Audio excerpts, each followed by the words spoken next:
ఆయన ఓ ఎమ్మెల్యే అయితే ఏంటి? ఆయనకి ఏమైనా కొమ్ములు ఉంటాయా? ఆయన ఏమైనా పైనుంచి దిగొచ్చారా? లక్షలాది మంది ఓపికతో గంటల కొద్దీ లైన్లో నిల్చుని ఓట్లేస్తే ఆయన ఎమ్మెల్యే అయ్యారు. కానీ ఆ విషయం మర్చిపోయినట్లు కనిపించారు. ఆయన లైన్లో నిల్చోకుండా నేరుగా పోలింగ్ బూత్లోకి దూసుకెళ్లారు. ఆయన ఒక్కడే కాదు, ఆయనతో పాటు ఆయన భార్య, కుటుంబ సభ్యులు కూడా వెళ్తూ ఉన్నారు. దీంతో ఇదేంటని ప్రశ్నించింది ఓ గొంతు. తాను లైన్లో ఉన్నాను, నా వెనకాల ఇంకా వృద్ధులు ఉన్నారు, మీరెందుకు ముందుకు ఆ విధంగా వెళుతున్నారని చెప్పి ఒక సాధారణ ఓటర్ ప్రశ్నించాడు. ఎమ్మెల్యేని పట్టుకొని నన్నే ప్రశ్నిస్తావని ఆయన చాలా ఫీల్ అయిపోయి దగ్గరకు వచ్చి కొట్టారు. కానీ అటు నుంచి కూడా సేమ్ రియాక్షన్ వచ్చింది. అసంకల్పిత ప్రతీకార చర్యలాగా మన మీద ఒక చేయబడినప్పుడు ఆటోమేటిక్గా యువతల వాళ్ళకు కూడా రియాక్ట్ అవుతారు. సో ఆ రియాక్షన్ లాగా ఆ ఎమ్మెల్యేని తిరిగి కొట్టాడు ఆ ఓటర్. దీంతో ఎమ్మెల్యే షాక్ అయ్యారు. కానీ ఆయన అనుచరులు మాత్రం అలర్ట్ అయ్యారు. అందరూ కలిసి అతన్ని చితగ్గొట్టేశారు. ఎమ్మెల్యే ఆయన అనుచరుల దాడిలో గాయపడ్డ బాధితుడి పేరు ఒట్టిముక్కల సుధాకర్. బెంగళూరు నుంచి, ఆయన ఒక బెంగళూరులో ఒక సాఫ్ట్వేర్ ఎంప్లాయీ, అక్కడి నుంచి ఇక్కడికి ఓటు వేయడానికి వచ్చారు. తాను క్యూ లైన్లో నిల్చుని ఉంటే ఎమ్మెల్యే తన అనుచరులతో దూసుకొచ్చారని, లైన్లో నిల్చోకుండా ముందుకెళ్ళిపోయారని, అలా ఎందుకు చేశారని ప్రశ్నించినందుకు తను చితకబాదారని చెబుతున్నారు సుధాకర్. అసలు నేను ఒక్క మాట కూడా అనలేదండి. అక్కడ సీసీటీవీ ఫుటేజ్లు ఉన్నాయి, సో మీరు చెక్ చేసుకోవచ్చు. నేను ఒక్క మాట ఎవరిని ఏమనలేదు. And actually I'm a civil policing టైప్లో ఎల్డర్స్కి కూడా చాలా హెల్ప్ చేస్తూ ఉన్నాను. అండ్ చాలామంది నా ముందర ఉన్న వాళ్ళు కూడా చూస్తూనే ఉన్నారు. అది నేను ఎవరిని ఒక్క మాట కూడా అనలేదండి. క్యూలో నిలబడి ఓటు వేయమన్నందుకు నువ్వేడవరా అంటే బేసిక్గా ఎమ్మెల్యేకి అవకాశం ఉంటుంది కదా, ఆయన ఏ పోలింగ్ బూత్లో అయినా వెళ్ళొచ్చు, పరిశీలించుకోవచ్చు. ఆయనకు ఉండొచ్చు, కానీ ఫ్యామిలీ మెంబర్స్ అందరికీ ఉంటే ఇంక నేను అలాగే మా అమ్మగారిని నేను ముందర తీసుకొచ్చి చేసుకోవచ్చు కదా. అలా కాదు కదా, వాళ్ళు కూడా మాలాగే సిటిజన్సే. సో వాళ్ళు క్యూలో నిలబడి వేయాలి. ఎక్కడన్నా ఒకవేళ అటువంటి ప్రివిలేజెస్ ఉంటే ఆ ఎంట్రన్స్లో ఎమ్మెల్యే గారు, వారి కుటుంబ సభ్యులు, లేకపోతే ఇటువంటి ప్రముఖులు ముందల ఎగ్జిట్ గేట్ గుండా వచ్చి వేటు వేయవచ్చు. అట్లాంటిది ఏదన్నా ఉండాలి. అక్కడ అటువంటివి ఏమీ లేవు, ఎవరికీ లేవు ప్రివిలేజెస్. ఆయన కూడా నాలాగా కామన్ మ్యానే. సో నేను క్యూలో నిలబడి క్యూలో వచ్చి ఓటేయాలన్నట్టుగా చెప్తే ఇంకా ఆయన వాళ్ళ అనుయాయులు వాళ్ళకి చెప్పటం, ఆయన నా మేరకు దురుసుగా రావటం, తర్వాత అటు ఇటు బూతులు అవన్నీ తిట్టారు, తర్వాత ఒక దెబ్బేశారు. బట్ నేను దెబ్బేసిన సంగతి and spur of the moment నాకైతే తెలియదు. అయితే అన్నాబత్తుని వర్షన్ మాత్రం మరోలా ఉంది. తనను తన కుటుంబ సభ్యులను దూషించారని, చిన్న విషయాన్ని కావాలని పెద్దగా చేసి చూపిస్తున్నట్టు ఆయన ఆరోపిస్తున్నారు.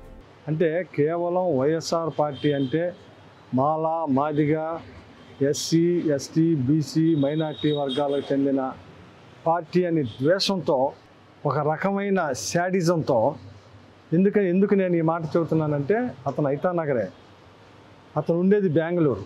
కావాలని తెలుగుదేశం పార్టీ వాళ్ళు, జనసేన పార్టీ వాళ్ళు ఇలా ఎక్కడెక్కడ ఉన్నాలో, కేవలం అమెరికాలో ఉన్నాళ్ళు కూడా పిలిపించి ఇక్కడ ఓట్లు వేయించే రకంలో వీళ్ళంతా ఒక శాడిజంతో ఈ రాష్ట్రంలో జగన్మోహన్ రెడ్డి గారిని ఏదో చేయాలి, వైఎస్ఆర్ పార్టీ ఎమ్మెల్యేలు ఏదో చేయాలి అనే శాడిజంతో ఈరోజు అతను ఆల్కహాల్ కూడా తాగి ఉండాడు. ఆ తాగి ఉండి నేను నా భార్య ఓటేయటానికి వెళ్తుంటే ఏంటంట ఎమ్మెల్యే అయితే ఏంటంట క్యూలో రావాలంట మాట్లాడుతుంది.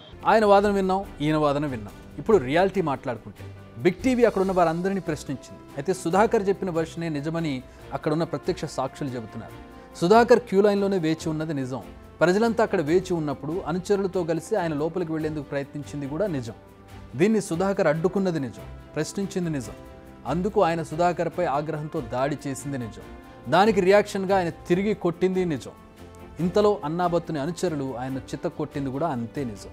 మరి ఇందులో ఎమ్మెల్యేనన్న గర్వం తప్ప రాజకీయం ఎక్కడుంది? అయితే గీతే దీన్ని టీడీపీ నేతలు కుట్ర అంటూ పక్కవారిపై నెపన్నెట్టడం చూస్తుంటే మీరే రాజకీయం చేస్తున్నట్టు కనిపిస్తోంది. ఎమ్మెల్యే దాడి ఒక ఎత్తు అయితే దీని తర్వాత పోలీసుల ఎపిసోడ్ మరొక ఎత్తు. వాళ్ళు వ్యవహరించిన తీరు మరీ దారుణం.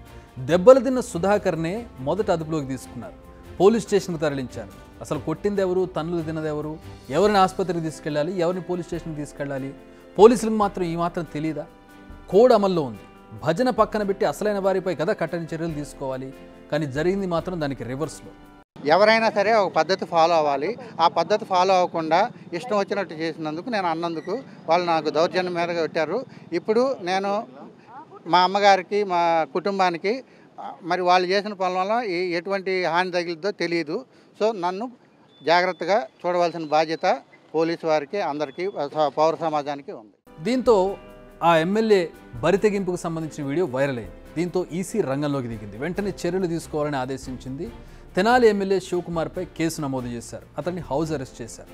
బాధితుడి ఫిర్యాదుపై సెక్షన్ 341, 323 రెడ్ విత్ 34 కింద కేసు నమోదు చేశారు. ఓటు హక్కు వినియోగించుకునే సమయంలో అందరూ సమానమే. రాజ్యాంగం అందరికీ ఒకే నియమాలను కల్పించింది. హోదాతో సంబంధం లేకుండా ప్రతి ఒక్కరూ క్యూ లైన్లో అంటిల్ అండ్ అన్లెస్ వాళ్ళు హ్యాండిక్యాప్డ్ అయితేనో లేకపోతే బాగా వృద్ధులైతేనో నడవలేని పరిస్థితుల్లో ఉంటే వాళ్ళకి ఎక్సెప్షన్ ఉంటుంది తప్పితే హోదాల ప్రకారం ఎమ్మెల్యే అనో ఎంపీ అనో మంత్రి అనో వాళ్ళకి హోదాల ప్రకారంగా సెలబ్రిటీ అనో వాళ్ళకి హోదాల ప్రకారంగా క్యూ లైన్ నుంచి మినహాయింపు ఉండదు. అందరితో పాటు నిలబడి ఓటేయాల్సిందే. నేను ఎమ్మెల్యేని నేను స్పెషల్ అంటే నడవదు. ఒకవేళ వెళ్ళాలనుకుంటే ప్రజలను రిక్వెస్ట్ చేసుకుని వెళ్ళాలి. ఎమ్మెల్యేకు పర్యవేక్షించే హక్కు ఉంటుంది. బట్ మంది మార్బలాన్ని తీసుకుని వెళ్ళి వాళ్ళతో పాటు ఓట్లు వేయించి ఆయన ఓటేసి తిరిగి అంటే స్పెషల్ ఎక్సెప్షన్ లాగా అక్కడ ఎవరికి ఏమీ ఎక్సెప్షన్స్ ఉండవు, ఎవరికి మినహాయింపులు ఉండవు. ఇలా క్వశ్చన్ అడిగినందుకు తనను దూషించారని అతని మీద దాడి చేయడానికి కూడా కరెక్ట్ కాదు. ఒకవేళ దూషించడం నిజం అనుకుందాం, ఆయనకు ఇబ్బంది ఉంటే రిటర్నింగ్ ఆఫీసర్కి ఫిర్యాదు చేయాలి. అక్కడ పోలీసులు ఉంటారు, వాళ్ళకి ఫిర్యాదు చేయాలి. అంతేగాని అతన్ని కొట్టే హక్కు ఎవరిచ్చారు? చట్టాన్ని చేతిలోకి తీసుకునే హక్కు ఒక ప్రజాప్రతినిధిగా ఆయనకి తెలియదా తీసుకోకూడదని? బట్ ఎమ్మెల్యేని అన్న అహంకారం, అందుకే ఇప్పుడు కోర్టుల చుట్టూ తిరగాల్సిన పరిస్థితి వచ్చింది. ఆయన ఇమేజ్ డ్యామేజ్ అయింది. ఎమ్మెల్యేగా మళ్ళీ గెలిచినా ఓడినా ఈ మచ్చ మాత్రం ఆయన మీద ఉండిపోతుంది. బిగ్ టీవీ అవుట్లుక్ కథనాలు నచ్చితే వెంటనే బిగ్ టీవీ ఛానల్ ను సబ్స్క్రైబ్ చేయండి.